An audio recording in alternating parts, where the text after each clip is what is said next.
joined by Greater Beckley coach Justin Arvon. And Justin, first of all, a great win tonight over a top 3 team in the state in James Monroe, top 2 team. Yeah, they're very, very good. They're number 2, I believe, undefeated before tonight. And tonight was just a good ball game. That's the type of team we can be. And there's 2 really good basketball teams, 2 of the best in single A in the state of West Virginia, bar none. And when we play that way, we can compete with anybody. And James Monroe's no exception. They got us the first time pretty good, and today was a great basketball game.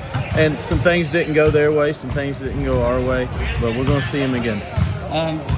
You obviously shot the ball well in the first half. Caden Pack especially shot the ball well. I don't know how many points he had in the first half, but it was up there. Right. And he really helped you break out to a big lead, and then you made it 18. Right. You had to be feeling pretty good there. It looked like a reverse of the game down there.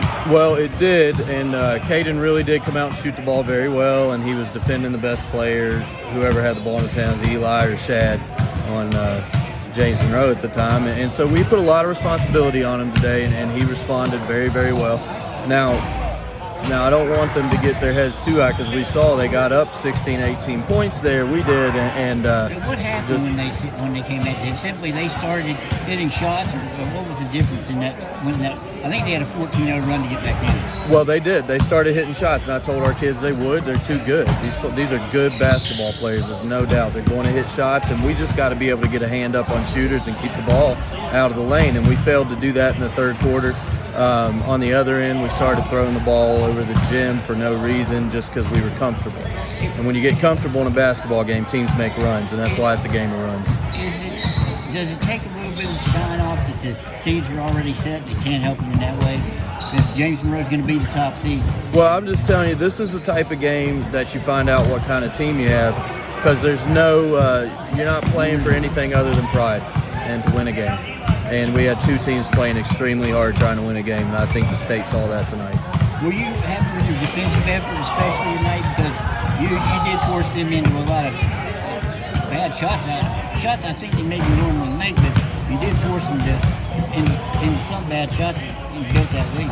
Well, we did. We tried to force them to take contested jumpers, and that's what we wanted to do, and they did. And they typically make a lot of those. Second half, I wasn't very pleased with the defensive effort, and we're going to watch film on the second half. The first half, we held them to 19, and we were just extremely intense all over the place. I really loved it. No second shots. So we've got something to build on here. I'm going to go out on the limb and say Calvary Baptist probably not as good a team as James Monroe. Does that illustrate how big,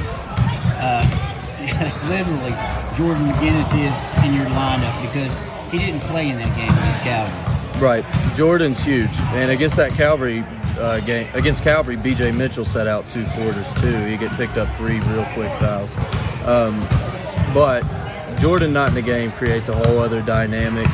Now I'm not slighting Michael Judy at all. He just happens to not be 6'9", 230 pounds. And he made a big shot for you down there. Yeah, and Michael Judy can come in and do what he does very well. So. It changes the game in terms of what we want to do, but it definitely helps us on the boards and not getting second shots for sure. Physical nature of the game, do you kind of like that style for your team? I do. I like the physical nature. I think that's actually basketball. Big East game, man. Yeah. Big East. Yeah, and the foul calls were up there too. It was over 20 in each half. I liked when officials let guys play. That wasn't happening today. But that's the way they were playing the game, and players have to adjust to that. So. What do you do now? I mean, how do you prepare this run in playoff? Well, we go to practice tomorrow. We'll be after school, and then we'll watch some film as well. Then we play Webster on Thursday, so we got another tough game on Thursday, all about just wanting to come out and win. And then we'll get into the sectional tournament play starting next Thursday against Mount View here. So. Is this the game we needed to have right now coming into the playoffs? I mean, I don't want to. The season's over. I don't want to say season changing, but it may be a postseason changing game. It may. We'll see if we garner some momentum from that in our locker room and see how we react to it. I hope their heads aren't too high right now. I know it's beating the number 2 team in the state, but to be honest, you know, they didn't shoot the ball well. They didn't play very well today. They played really hard, but they're a better team than they showed today. But so are we. I mean.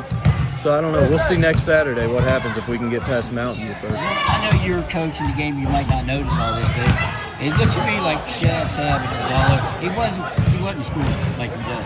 But it looked like he was playing really hard. Oh, real hard. These kids are all scuffed up from the floor, being all over the floor. I think we had 2 injuries tonight, just the kids playing hard, one each way. So, no, it was a very hard-fought game. We happened to come out on top. I'm proud of our guys, nonetheless. I mean, 58-55 against a team that just scored 110. The season's been up and down. They have to take time off, playing games that all of a sudden are not playing games. Right. Does this make up for all that? Doesn't make up for that. These kids deserve the full season right off the bat, and I'm glad they're getting the season that they're getting, but it's not going to make up for it because they missed a lot. Story is, you're trying to keep the heads out of the closet. Right, and it's hard to do that. All these games mean a lot to these kids because they didn't know if they were going to be able to play to begin with. Right. So we're glad they get to, for sure. All right, Justin, I appreciate it. Great win tonight. Thank you.